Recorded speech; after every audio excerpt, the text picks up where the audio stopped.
the Workforce Connections podcast, where we discuss workforce development in Southern Nevada. Here's your host. Hi, and welcome to the WC podcast, where we explore workforce development issues in Southern Nevada. Today, we have a very special guest. She is a member of the Workforce Connections board twice now. Her name is Dasya Duckworth, and she is with Motional. Dasya, welcome to the podcast. Thank you, Jaime. So this is not the first time you've been on the Workforce Connections board. You and I have known each other for years. First time you were here with Ken's Foods. Correct. And you were an awesome asset. I know you moved away, you've come back. We're glad you're back. And so I want the audience to learn a little bit about Motional, who you represent now. So tell us, who is Motional and what's the mission? So Motional is a company that is developing self-driving cars, so autonomous vehicles. Our mission is to make driverless vehicles that are safe, reliable, and accessible for everyone. That's awesome. How did the company evolve? Because I know you've told me this story, but it's really interesting how it became Motional. Yeah, so it actually dates back to 2013 when students out of MIT, grad students out of MIT, started a company called Nutonomy, and then also at the same time, students out of Carnegie Mellon in Pittsburgh created Automatica. They were eventually bought out by a company called Aptiv, which is a breakoff of Delphi, and then last year, we became Motional. After Delphi created Aptiv, Aptiv went to work with Hyundai and said, let's create our own company solely focused on self-driving cars. And so in 2020, Motional was launched to the world as a self-driving car company. And I love the new brand with the purple and white, you know. Yeah. You move the world, we move you. Yep. So it's a really cool story. Again, those little elements are a really good tale of how technology is evolving our life, yes. Right? So what is your role in Motional? So my role is I'm the Human Resources Business Partner for Global Operations. So we have locations in Pittsburgh, Boston, obviously here in Las Vegas, Santa Monica, Milpitas, California. We just announced we're expanding into Venice, California, the LA area, and then also Singapore. So I support all of those sites from an operations standpoint as an HR partner. And you're probably on phone calls in different time zones of the world, correct? Yes, thank goodness for technology, because I have a cell phone that tells me what time it is in each of those time zones. Yeah. And so tell us how many employees around the globe, how many here in Las Vegas, and then after that, tell us a little bit about what those occupations are. If people are thinking about, wow, I'd like to work for Motional, what are some of those occupations that people could go to work there in your organization? So globally, we have over 1,100 employees. A year ago, we were at about 600, 700 employees, so we're growing across the globe. Here in Las Vegas, we're around 250 of those employees, mostly the operational side of it. Across the globe and here in Las Vegas, we're looking for people who have engineering backgrounds. We have HR positions. We have facilities positions. We obviously need people to run our facilities and keep them up to date. We have positions within the operations world, which are everything from being a driver, which sounds kind of funny in a driverless vehicle, but we do need somebody who's behind it, who's helping make sure the car stays safe. Then we have people who are sitting in our command centers, making sure that the cars are behaving the way they're supposed to. We have engineers who map so the car can actually follow a route. We have individuals who are machine learning, so that's also engineering. And then we have, teams in the other markets that are part of our marketing team. So how do we figure out where we want to go next? How did we decide that LA was the next place we're going to go to? So as a company, it's kind of everything. Yeah, it really does sound like it. And another reason I'm glad you're here, a member of the Workforce Connections board again, is because we're about to move into a period where we are gathering the 7 industry sectors that the LVGA's Comprehensive Economic Development Strategy identified to really find out how do we build meaningful career pathways for those industries here in Southern Nevada. We've been really working hard on the diversification of our economy here for over a decade. And, the next step is really to build a sustainable talent pipeline. And so you were talking about some occupations that a lot of people always talk about STEM and the importance of STEM, but you've mentioned several careers where it'd be really good to make sure that young people, not just high school, but in middle school and elementary school, are exposed to the kind of skill sets that those occupations require. So you mentioned the word safe several times, and I think that's really important in your industry. I took a ride on that driverless bus downtown, and it was a little unnerving at the beginning, but then you see that all the sensors, all the satellites, and so tell us about the multi-layer, automation processes in a driverless car, and why is it that they're really safer than when a human drives it? So what's built in, or what's being built in is probably better to say, is that between the mapping team that says this is what the road does, here's where the lines are. So any of us who have current, modern cars, we have lane assist. That is the beginning of self-driving, right? It's an ability to keep us in the lane, right? So why is that safe? Because we get distracted, because there's things on the road that we're not paying attention to. And so all of this keeps the car in the lane that it's supposed to be on. And then you have the LiDARs and the radars and the sensors and all the things that help keep an eye on the road around us. And all of that layer is built in because we know as humans we get distracted. And, we see the sign. I'm the first one to admit, a new flashy sign, when Vegas came back, all the signs came back, and with it, all the distractions with it. And so the cars don't care about that. Yep. They just know that they're supposed to stay between this lane and this lane. They know they're supposed to turn right on Flamingo Boulevard. And so those layers are built in. But with it, with all the sensors, and that's where the machine learning part comes in, is they're learning to read what's the difference between a child and a fire fire hydrant. What is the difference between a person on a bike moving and someone stationary? And again, these are things that takes the human eye and then a machine to help us evaluate it differently. And so safety is fundamental. We actually have a core value that says safety is our bedrock, that we will not cut corners, we will not make decisions that put safety at risk, because the whole focus is so that we reduce the number of accidents. Right, we reduce the number of exposures to near misses of vehicles, and we all have known somebody who've been impacted by an automobile accident, and in the majority of the cases, it was human error.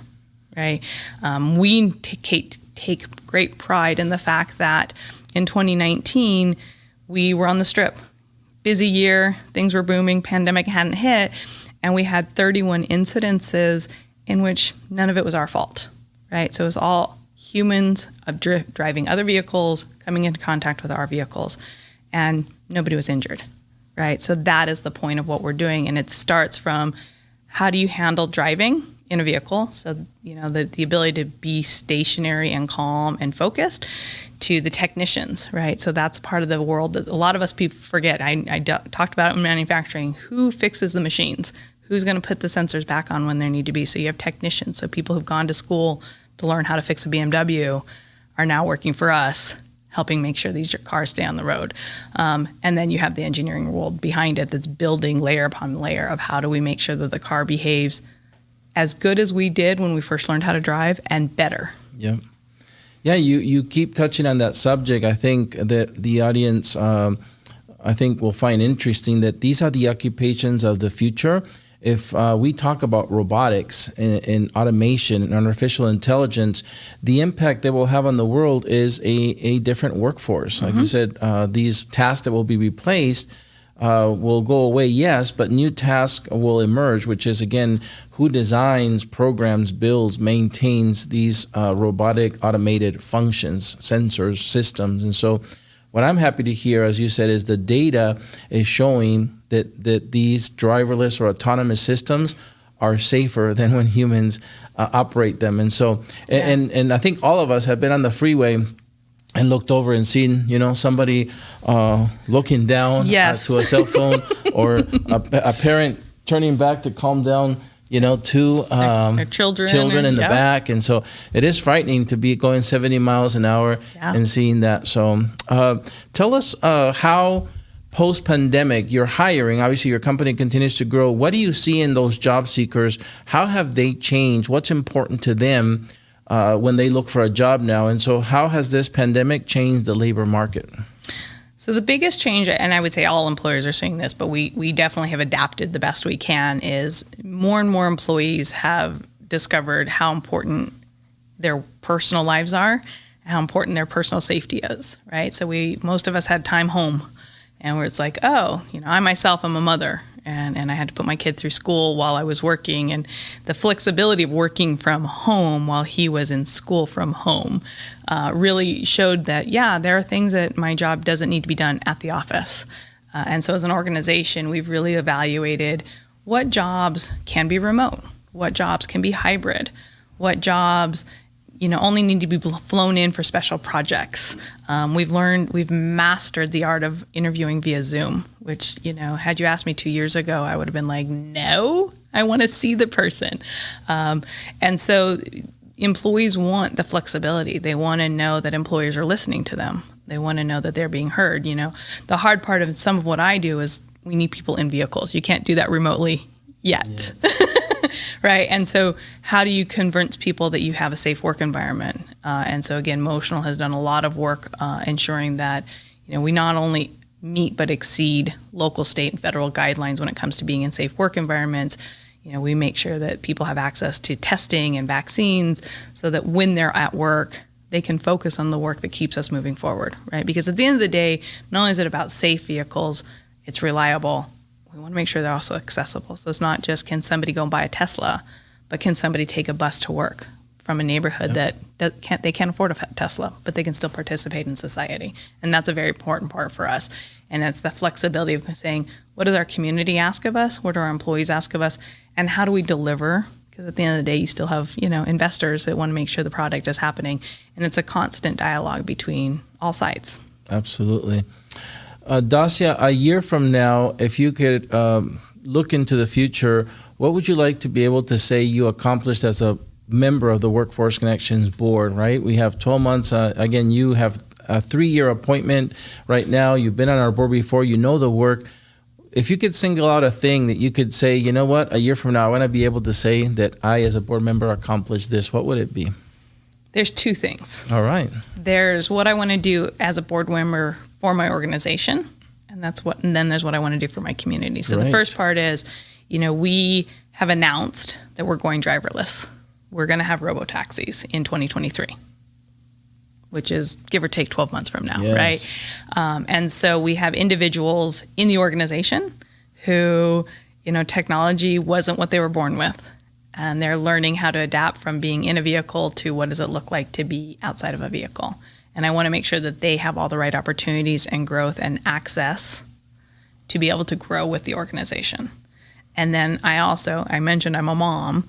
I look at my son's best friend, and he comes from a different upbringing than my son's coming from. And I want to make sure that kids have access to know what opportunities there are. I grew up in a small town. I didn't even know HR existed when I was 10. And so to me, it's a twofold. How do we help our children understand what's out there, and how do they get comfortable with being uncomfortable, which is a funny conversation itself, and how do I help my current employees stay employed?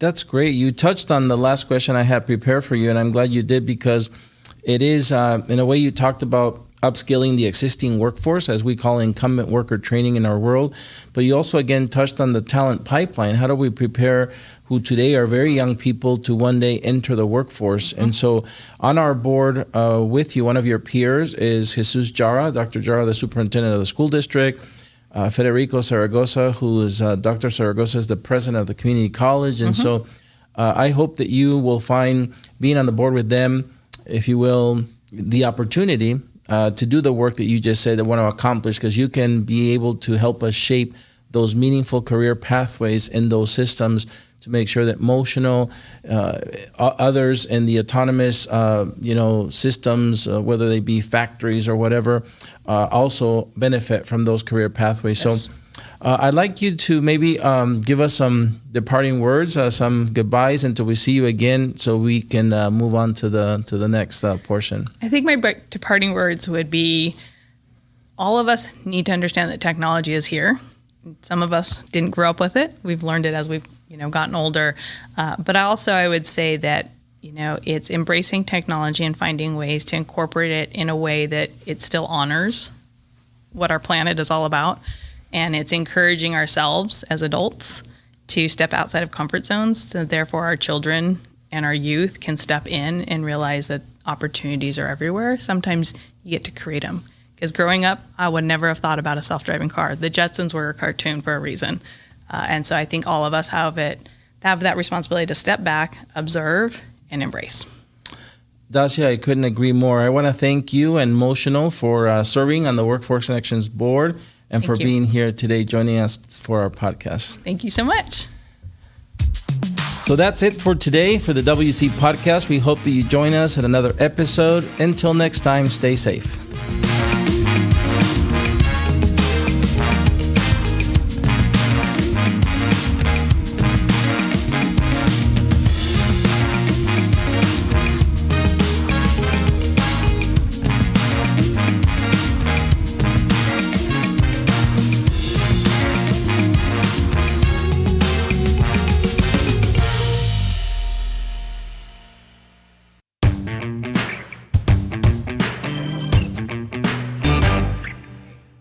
Okay, well, Dasya, thank you again for staying over for our bonus segment called Against the Wall. The first segment is called Your Favorite, so I'm going to give you a few categories here, and you're going to give me your favorite one. Are you ready? I'm ready. Your favorite animal?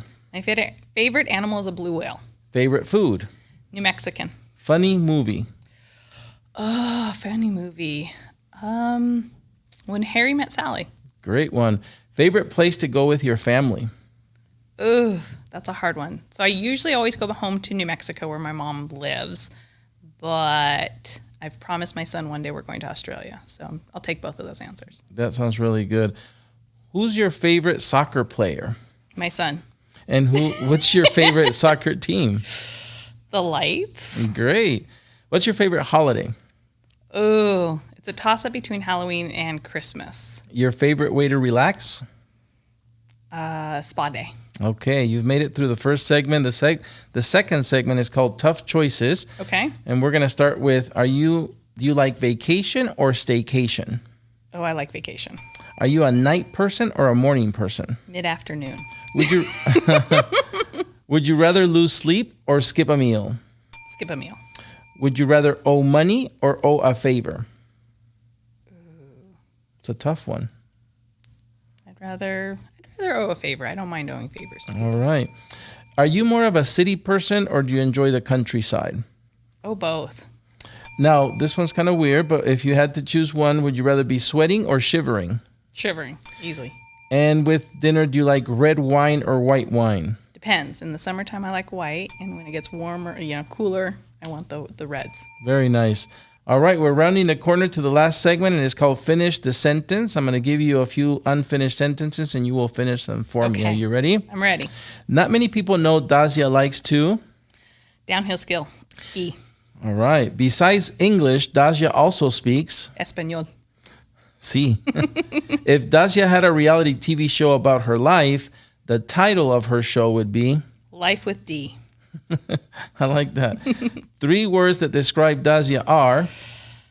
Outgoing, empathetic, and talkative. I agree. Dasya's biggest joy in life is? Being a mom. I knew that answer. And the most important question of today, doing the WC podcast today was? Really fun. Good. Enjoyed it. We're glad, Dasya, you made it through the rapid fire round. Thank you again for being with us here today. My pleasure.